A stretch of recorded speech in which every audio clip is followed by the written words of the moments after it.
Hello, Grace Church.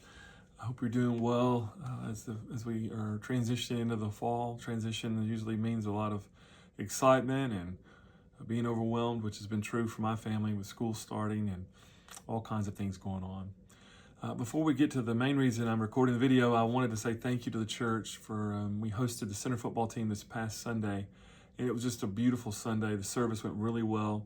We were able to feed the team afterwards. I don't know how many years, over 20 years, I'm sure that the church has been doing this long before I came here. But it was a great Sunday. Thank you for those who made desserts. Thank you for praying. I think the players felt blessed, them and the coaches and their families. So what a great privilege. And so with that being said, I want to remind you that the main reason I'm sending this video out is because we are heading into the final year, the 5th year of our 5-year vision, which we called Grace for the City.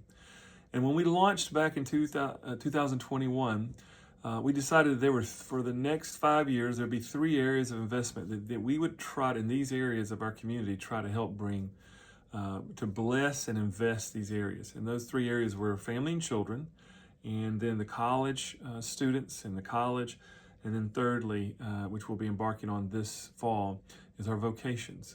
And all of this was rooted in our key verse, our vision verse, which is from Jeremiah 29, 3 through 7, where God, through the prophet Jeremiah, tells his people who are in exile, in captivity in Babylon. They're going to be there for 70 years. That's where that famous verse says, I know the plans I have for you, declares the Lord, plans to prosper you. But actually, before that verse, God tells them to basically, here's how I want you to live for these 70 years while you're in the Babylonian captivity. And it's interesting. What God ends up telling them in verse 7 is that he says, I want you to live, to seek the welfare, which the word welfare means shalom or peace, to prosperity, this holistic idea of the city where you dwell, and to pray for it. And before that, in the verses prior to that, he says, we learned that the other things he tells them is, I want you to raise your families. I want you to, for your families to have children. I want them to be given in marriage to each other. I want you to build houses. I want you to raise your gardens. Basically, he tells them, I want you to be human beings, fulfill the creation mandates of work and family, raising a family, and to also, while you do that, to be praying for your city. So I hope, and as I explain that to you, remind you of that, one of the things you see that I want as we embark on looking at our vocations and work this fall and this last year, I want you to hear that we really believe part of the way we bring a church brings prosperity and flourishing for its city is that its people live out their vocations in a righteous and good way, that they heed the high call of their work. And what I hope to do is that this fall is that we will sort of reevaluate and rethink and resubmit ourselves to the scriptures to understand, what does God have to say about work?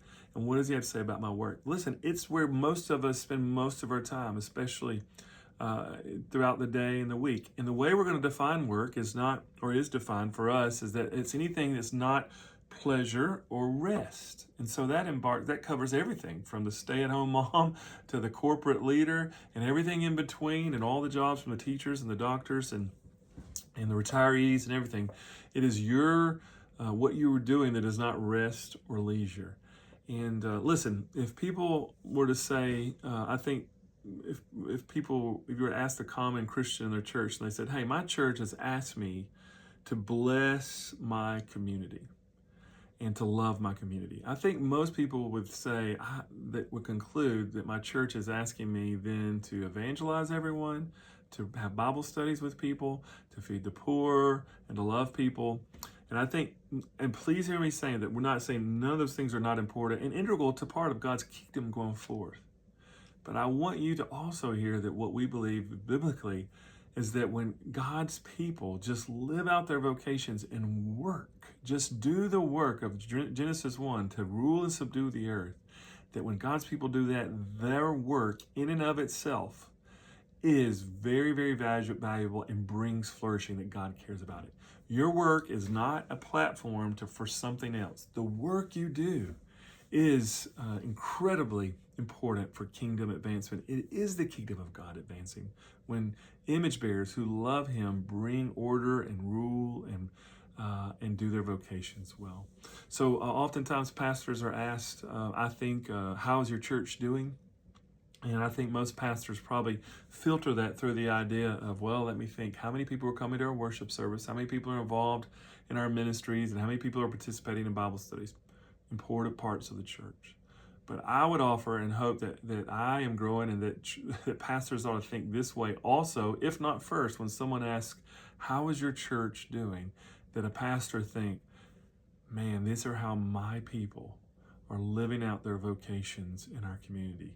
And I would even argue that many of you are, I'm so proud of the way all of you do that in our community. And I feel like the role of the church is also, we feel like, not just me, that to help you flourish and live out God's call in your life. It is a high calling in all the places you go, and it matters to God. So please join us. The series we'll be preaching on and doing will be. We'll be preaching more topically, not exposition, not sequential exposition of the passage like we've done Genesis, like we've done Thessalonians and Philippians. It'll be topical, and that's not wrong. Sometimes it's helpful to do those, and we're going to do more of a topical preaching style. And the Connect groups will be studying faith work along with us. So, thank you for giving me your time, and I look forward to what God has in store for us as we grow in our vocations.